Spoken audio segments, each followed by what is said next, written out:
नमस्कार मित्रों, मैं प्रवेश जाटव, पीएचडी स्कॉलर, योग शिक्षा विभाग, doctor Hari Singh Gaur, central university Sagar. मैं आपसे आज बात कर रहा हूं प्रिंसिपल ऑफ नेचुरोपैथी, प्राकृतिक चिकित्सा के सिद्धांत। अब इसको हम आगे समझते हैं कि प्राकृतिक चिकित्सा के क्या सिद्धांत हैं, प्राकृतिक चिकित्सा का उदय कहाँ से हुआ।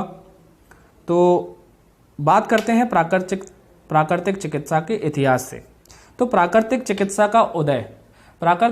का उदय का जो समय है, इसका कोई कालखंड नहीं है। यह बोला जाता है कि जब से प्रकृति बनी है, यानी जब से प्रकृति का उदय हुआ है, तभी से प्राकृतिक चिकित्सा का उदय हुआ है। यानी प्रकृति के माध्यम से ही मनुष्य का निर्माण हुआ और मनुष्य के निर्माण के साथ साथ मनुष्य की आवश्यकताओं को देखते ही प्राकृतिक चिकित्सा का उदय हुआ। प्रकृति के द्वारा मनुष्य के विभिन्न शारीरिक, मानसिक, सामाजिक और कई प्रकार के जो रोग हैं, उनको प्राकृतिक चिकित्सा द्वारा ठीक किया गया। तो हम मान सकते हैं कि प्राकृतिक चिकित्सा का उदय जब से प्रकृति का निर्माण हुआ है, तभी से प्राकृतिक चिकित्सा का उदय हुआ है। लेकिन इसके बारे में हम देखें कि इसको समाज में कौन लेकर आया, किसने इसका प्रचार प्रसार किया। तो प्राकृतिक चिकित्सा के जो जनक हैं, जो समाज में जो लेकर आए, वो थे हिप्पोक्रेट्स। हालांकि औषधियों में विश्वास रखते थे, यानी एलोपैथिक थे, वो मेडिसिन में विश्वास रखते थे, लेकिन उन्होंने जल चिकित्सा के ऊपर काम किया। और जब जल के भौतिक गुणों को उन्होंने देखा, तो उनके जो प्रकृति द्वारा निवारण जो थे जल के माध्यम से, उन्होंने समाज में लेकर आए और उन्होंने उष्ण व शीतल जल का प्रयोग सर्वप्रथम बुखार यानी ज्वर, अल्सर आदि रोगों में किया। हिप्पोक्रेट्स के ही शिष्य अगस्त्यक जो राजा थे, उनकी आंखों का इलाज भी हिप्पोक्रेट्स ने शीतल जल के माध्यम से किया और इसकी भी कई ख्यातियां उन्होंने प्राप्त करी।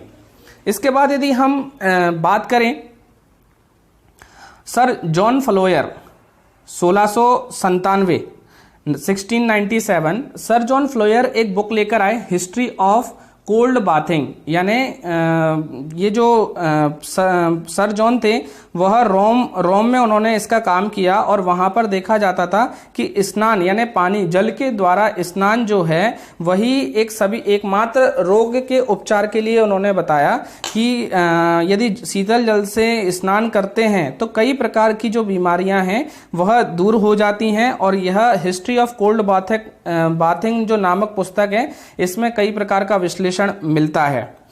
फिर इसके बाद यदि हम बात करें कुरी तथा जैक्सन की, यह 18वीं शताब्दी के रहे। इन्होंने भी ज्वर व जल चिकित्सा का कहीं प्रचार प्रसार किया और जो बुखार नामक जो बीमारी है, उसको दूर करने के लिए इन्होंने जल का महत्वपूर्ण कार्य समाज के समक्ष रखा। उसके बाद डॉक्टर हेनरी बेंजामिन, इन्होंने एक पुस्तक लिखी, गाइड टू नेचर क्योर। यानी जो नेचर है, यानी जो प्रकृति है, वह किस प्रकार मनुष्य को गाइड करती है, किस प्रकार क्योर करती है, किस प्रकार सुरक्षा देती है, यह सारी चीजें इन्होंने इस पुस्तक के माध्यम से समाज के सामने रखी। उसके बाद हम बात करें डॉक्टर हेनरी लिएंडर ने भी फिलॉसफी ऑफ नेचुरोपैथी और प्रैक्टिस ऑफ नेचुरोपैथी, इस प्रकार 2 पुस्तक इन्होंने लिखी। और इसमें इन्होंने बताया कि जो जल है, वो जल कई प्रकार की बीमारियों को दूर करता है, जैसे कि गठिया, बात रोग, चेचक, खसरा आदि में जल जो है वह महत्वपूर्ण सफल प्रयोग के साथ सिद्ध हुआ। उसके बाद हम डॉक्टर केलॉग के बारे में बात करें तो इन्होंने भी रेशनल हाइड्रोथेरेपी नामक पुस्तक लिखी।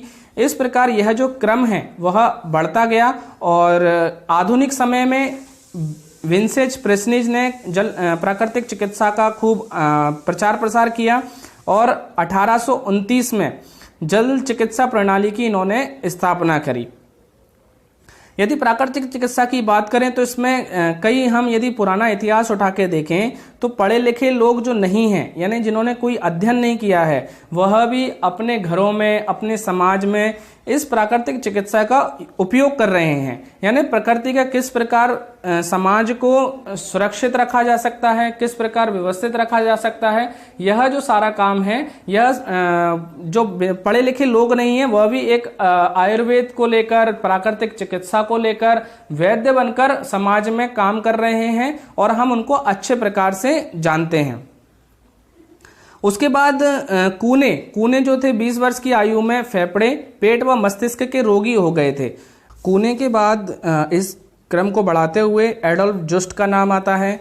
यह भी प्राकृतिक चिकित्सा में एक प्रसिद्ध नाम है, जिन्होंने पुस्तक दी रिटर्न टू नेचर।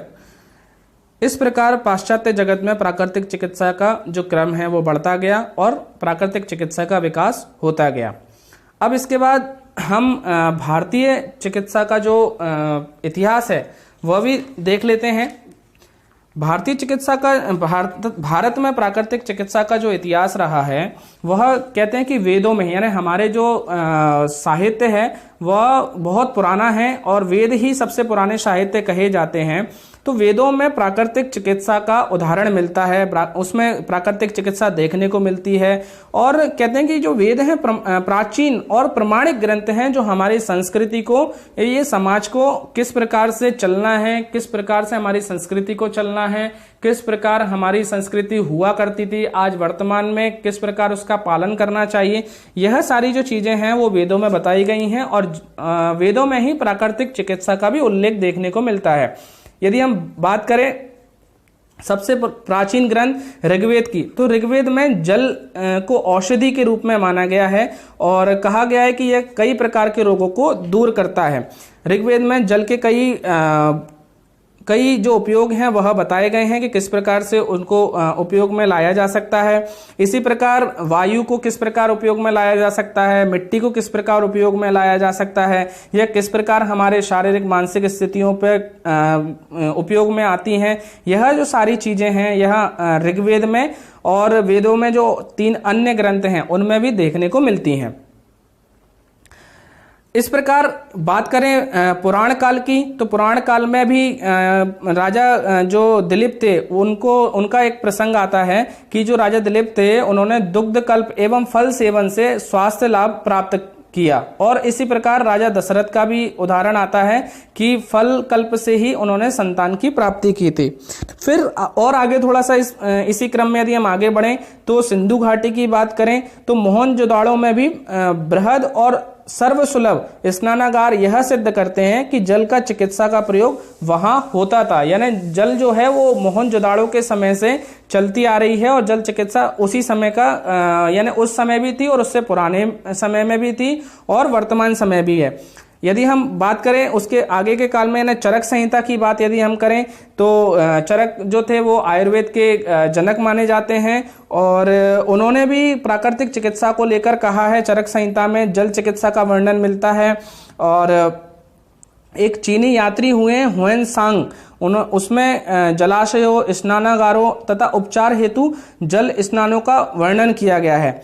मुस्लिम काल में भी कहीं कहीं इसका वर्णन मिलता है, लेकिन अंग्रेजी शासन काल में यह विद्या भारत से लुप्त हो गई और एलोपैथी का विस्तार हो गया। यानी कि औषधियों को फिर उपयोग में लाने जाने लगा और प्राकृतिक चिकित्सा का विलुप्त जो है वो समय जो अंग्रेजी शासन काल था उस समय उनके काल में यह जो विद्या थी वो विलुप्त होती गई। और इसके बाद यह जो विद्या वापस हमारे भारत में कौन लेकर आया, तो सर्वप्रथम नाम आता है महात्मा गांधी का। तो महात्मा गांधी जो थे वो 1946 में उन्होंने 1946 में उरली करके नामक स्थान था, वहां पर प्राकृतिक चिकित्सा का जो स्थापना थी वो की और एक बहुत अच्छा सेंटर बनाया और वह सेंटर आज भी काम कर रहा है। उसके बाद इसी कार्य को विनोबा भावे और विठल दास मोदी, मोरारजी देसाई, इस प्रकार जो लोग थे, ओमकार नाथ जी, इन्होंने कई प्रकार के काम किए और प्राकृतिक चिकित्सा को भारत में पुनः इसकी स्थापना करी और आज ये कार्य पुनः निरंतर रूप से चल रहा है। अब हम बात करते हैं प्राकृतिक चिकित्सा के अर्थ की। कि प्राकृतिक चिकित्सा से हम क्या समझते हैं, प्राकृतिक चिकित्सा का अर्थ क्या है। तो प्राकृतिक जो चिकित्सा है वह एक जीवन जीने की कला है, यानी हम अपना जो जीवन है, हमारे भारतीय संस्कृति के हिसाब से हमारा जो जीवन है उसको हम कितने कला रूपी तरीके से जी सकते हैं और वह हमारे लिए कितना कारगर सिद्ध होता है। तो ये जो प्राकृतिक चिकित्सा है वह जीवन जीने की कला है और इसको हम विज्ञान भी मान सकते हैं, क्योंकि यह एक उपचार के रूप में हमारे कार्य में आती है, तो इसको हम विज्ञान के रूप में भी ले सकते हैं। दूसरा, मनुष्य का जो शरीर है वह पंच तत्वों पर आधारित है। अब ये पंच तत्व क्या हैं, इनको हम एक बार समझ लेते हैं। तो अग्नि, वायु, जल, पृथ्वी और आकाश, इस प्रकार पंच तत्वों से मिलकर यह शरीर बनता है और यही पंच तत्व प्रकृति द्वारा दिए गए हैं, यानी जो तत्व प्रकृति में है मनुष्य में है। तो ये जो चिकित्सा है यह पंच तत्वों पर आधारित है। फिर दूसरा हम बात करें कि प्राकृतिक चिकित्सा कैसे यूजफुल होती है और इसका कैसे कामगार होता है, तो हम देखें कि मनुष्य के अंदर, यानी प्राकृतिक चिकित्सा जो है मनुष्य के अंदर विजातीय द्रव्य जो यानी जो गंदे द्रव्य हैं, यानी जो खराब हैं, जो जिनकी आवश्यकता शरीर को नहीं है, ऐसे द्रव्य जब शरीर में एकत्रित हो जाते हैं तो उन द्रव्यों को बाहर निकालने का कार्य जो है वो प्राकृतिक चिकित्सा करती है, जिस कारण शरीर फिर से एक बार स्वस्थ होता है। शरीर में रोग केवल एक है, यानी किस प्रकार एक है कि यह जो विजातीय द्रव्य है जिसकी शरीर में कोई आवश्यकता नहीं है, जब वह एकत्रित हो जाता है तो वही एक रोग है, जिससे कई प्रकार के रोग विद्यमान होते हैं, कई प्रकार के कीटाणु हमारे शरीर में विद्यमान हो जाते हैं और यही शारीरिक और मानसिक रोगों के रूप में सामने आते हैं।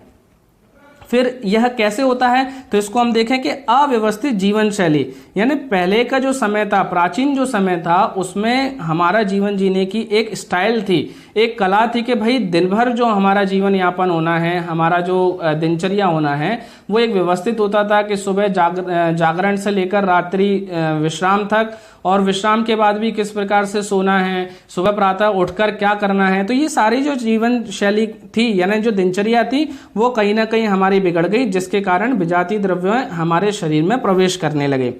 इसके बाद आगे हम बात करें प्राकृतिक तत्वों के साथ संतुलन। अब ये प्राकृतिक तत्व, हम जो पंच तत्वों की बात कर रहे थे, उनमें क्या संतुलन है? क्या हमारे शरीर में ऐसा तो नहीं है कि वायु का ज़्यादा बढ़ गया है, या अग्नि ज़्यादा बढ़ गई है, या जल की मात्रा ज़्यादा बढ़ गई है, या आकाश की ज़्यादा बढ़ गई है? तो ये जो तत्व हैं इनका एक संतुलन, यानी संतुलन हमको रखना पड़ेगा कि भाई यह एक सम्य रूप में रहेंगे तो हमारा शरीर जो है वो स्वस्थ रहेगा। और इसको ही हम आगे की बात करें कि तो प्राचीन समय देखें तो हम राजा दशरथ की कहानी सुनते हैं, जो राम जी के पिता थे, उनको हम कहानी सुनते हैं कि रानियों को फल के द्वारा, यानी उनको संतान प्राप्ति नहीं हो रही थी, तो उस समय के जो यानी चिकित्सक थे वो हम ऋषि मुनियों के रूप में मान सकते हैं। उन्होंने एक फल रूप में राजा दशरथ को दिया, राजा दशरथ ने रानियों को वो फल खाने के लिए बोला और उस फल से रानियों को संतान प्राप्ति हुई।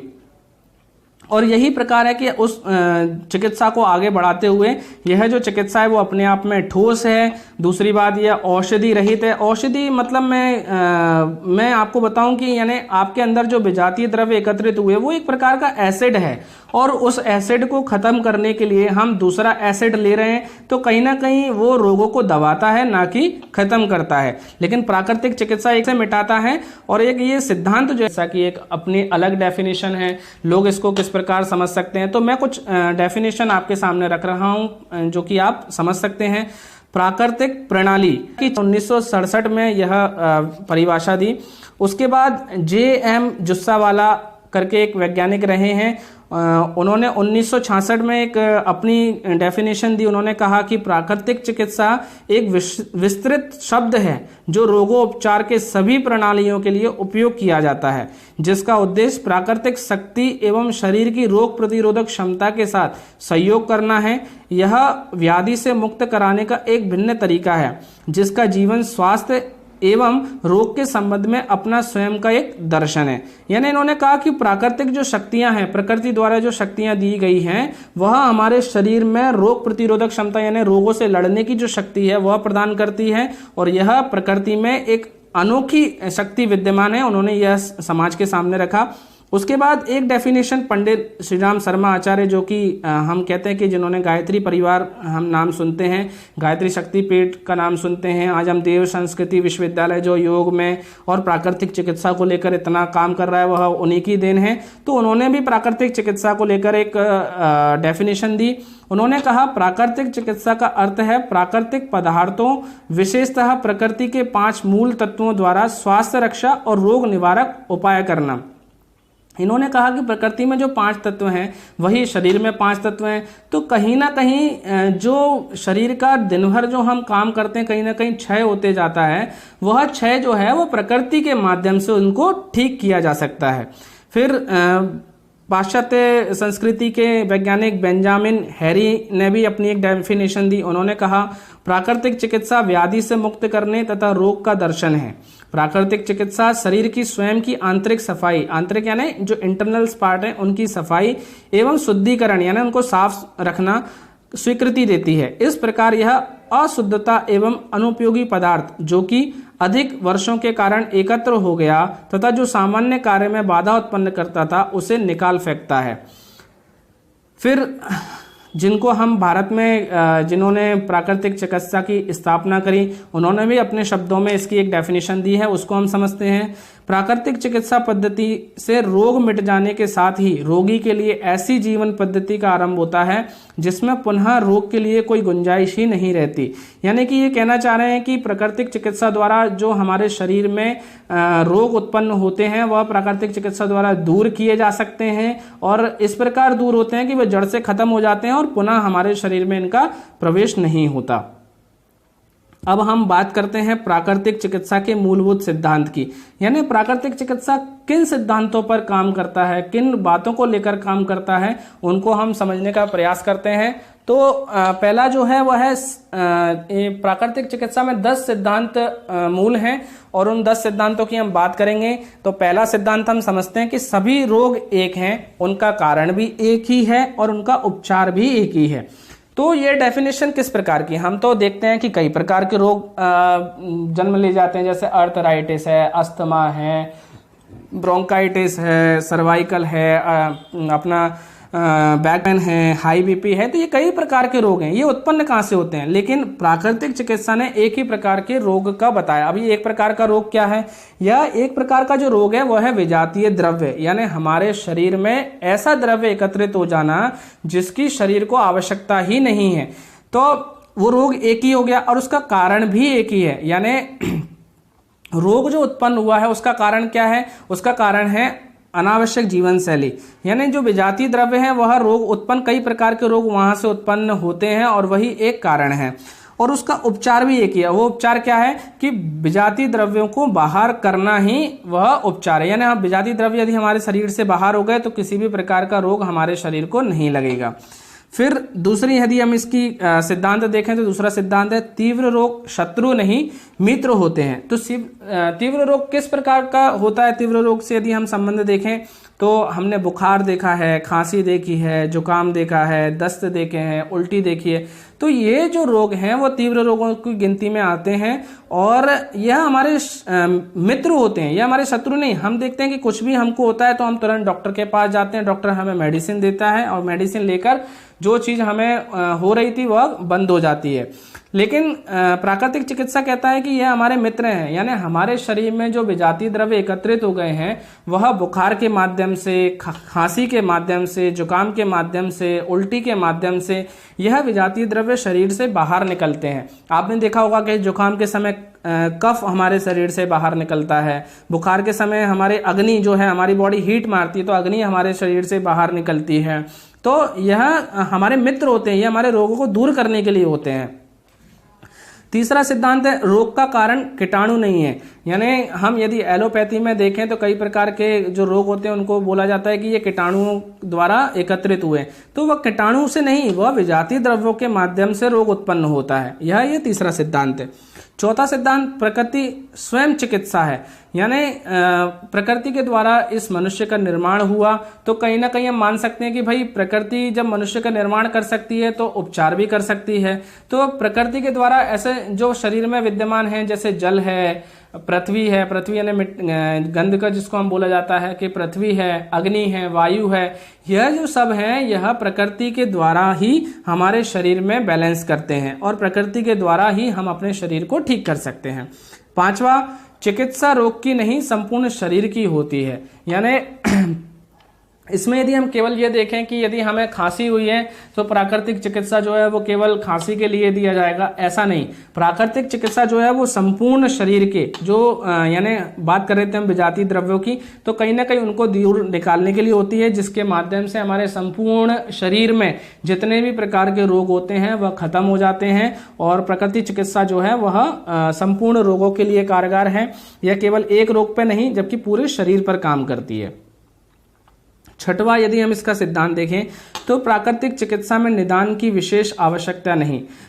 यानी इस निदान की विशेष आवश्यकता नहीं है, इसका हम क्या उल्लेख करते हैं, यानी कि हमें बहुत सारे जो रोग हैं वो बड़े बड़े स्तर पे हो जाते हैं और बड़ी बड़ी उनको दूर करने के लिए औषधियों की आवश्यकता होती है, मशीनों की आवश्यकता होती है और कई प्रकार से इनको हम औषधियों तो लेते हैं, साइड इफेक्ट भी देखने को मिलते हैं।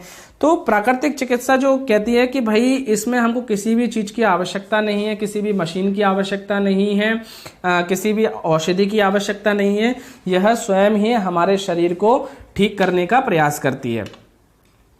सातवां इसका जो सिद्धांत है वह है जीर्ण रोगी के आरोग्य में समय लगता है।